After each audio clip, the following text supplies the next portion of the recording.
The Cold War, what was it? Well, it's sort of a podcast you'll probably use at the start of year 12, and maybe just as a bit of a refresher every time we come back to it, maybe over in year 13. Well, the Cold War was essentially a conflict between the Soviet Union and its allies, and the United States and its allies, between communism, between capitalism, and they're both known as ideologies. These different ideologies had different ideas about life that weren't really compatible with each other. I mean, just to give two examples, the communists believed that religion was the opium of the masses, opium being a drug very similar to heroin. So it's like they were saying, or Karl Marx was saying, who wrote this theory, that religion was a drug given to the people to kind of help them forget their problems. On the other hand, the capitalists, particularly the United States of America, well, they were fiercely religious, as they still are now. Every US president, in fact every US presidential candidate that I can think of, has certainly had some sort of religious background. Another big difference is that the communists believe that everything should be shared equally, whereas the capitalists, they believe that there should be private ownership of things. So you should get what you earn and keep what you earn, okay, with paying a few taxes. But the capitalists believe that there's nothing wrong with there being a lot of rich people and a lot of poor people. Think of our society today. It's not like you sit there and think, well, I think it's right that there's loads of rich people and loads of poor people. It just is. It's part of our ideology. It's how we've the world and the countries that we've grown up in. So that's a bit of the official thing of what Cold War was, but in my crazy brain, I think of the Cold War as sort of a massive global school playground, where you've got two of the most popular kids in school that forced everybody in their year group to choose whether they're mates with them or mates with the other person. And if they're mates with the other person, then they're not liked by that first person. So you have to choose sides. And that's kind of what happened in the world during the Cold War.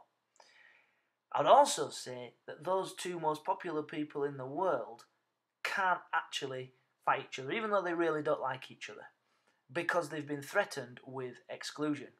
Or, in the Cold War, my analogy for exclusion would be atomic weapons. So, the US and the Soviet Union never actually fought each other head on because they both could destroy the world hundreds of times over with the sheer power of the weaponry they had at their disposal. So what they did was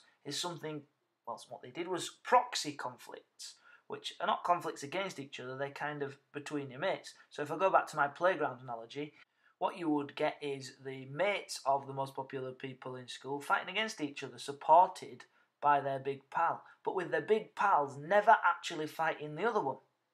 That's my analogy anyway, and that's just in my crazy head. You can think of it how you like and make up your own mind. There are many key events from the Cold War that we'll come to look at. You've got to study specifically the Cold War in Europe, and so the central focal point there is probably Germany, which I'll talk about in a minute. But the first most important point in the Cold War, and there couldn't really have been a Cold War without it, was the Russian revolutions of 1917, certainly the second one, which was the October Revolution, which put the Bolshevik Party in power. And the Bolshevik Party, they were communists, led by Lenin. Now, when that happened, as you'll come to see in the Origins of the Cold War podcast, the capitalist countries were a little bit worried, what with the theory of communism being that it would spread all across the world. So they tried to help Russians who were opposed to communism to overthrow the communists. And it didn't kind of work out. And so the whole thing got off on a bad foot, because when Lenin and the Bolsheviks seized power, one of the first things that Britain and France and the United States did was to try to kick them out again. So it's not the best way to start a relationship which was going to last most of the century. And it was going to last most of the century on bad terms. The next key event was probably that after the First World War, the Allies took a lot of what was the former Russian Empire off of Russia, or perhaps rather best to say they didn't give them it back after the Germans had taken it earlier in the war, and instead they created other countries like Poland and Estonia and Latvia and Lithuania. Well, this upset the Russian rulers, but there wasn't a lot they could do about it until perhaps the next big event, which was the Second World War. And at the end of the Second World War, the Soviets pushed the Nazis out of Eastern Europe. And as they pushed the Nazis out, they moved in. And they kept hold of Eastern Europe for much of the 20th century until the fall of the Soviet Union between 1989 and 1991. Many historians, and indeed our own exam board, seem to suggest that the Cold War began in 1945. That's probably the most popular date which is given as the start of the Cold War, but it's not conclusive. Historians will argue different dates for the start of the Cold War, and historians will even argue that there were 3 Cold Wars because there were 3 sections of time when things became really tense during the Cold War. After 1945, there were big flashpoints in the Cold War in Europe, which what we're going to look at, but also across the rest of the world. Perhaps the first big debate point was what was going to happen to Poland. Of course, the Second World War started when the Nazis invaded Poland, and Britain and France declared war on Germany to start the whole thing because Germany had invaded Poland. So at the end of the war, they wanted to have a free Poland. That wasn't going to happen. Stalin wasn't going to let it. We're going to look in more detail at that in your lessons and in subsequent podcasts. After that, there was the fate of Germany, which was initially divided between the United States, the United Kingdom, France, and the Soviet Union. And what ended up happening was Germany was divided then for, up till 1989, and was a constant flashpoint. And in the 60s, the Soviets built the Berlin Wall to stop people migrating from east to west, which was becoming a great problem for the Soviet Union. Outside of Europe, what you need to be aware of is there was something called the Cuban Missile Crisis, when the world nearly ended because the Soviets tried to put missiles in Cuba. What's often overlooked, of course, is that the US had missile sites all across Western Europe facing the Soviets. But when the Soviets tried to put a missile in Cuba, the Americans weren't particularly happy about it, and it nearly caused catastrophe.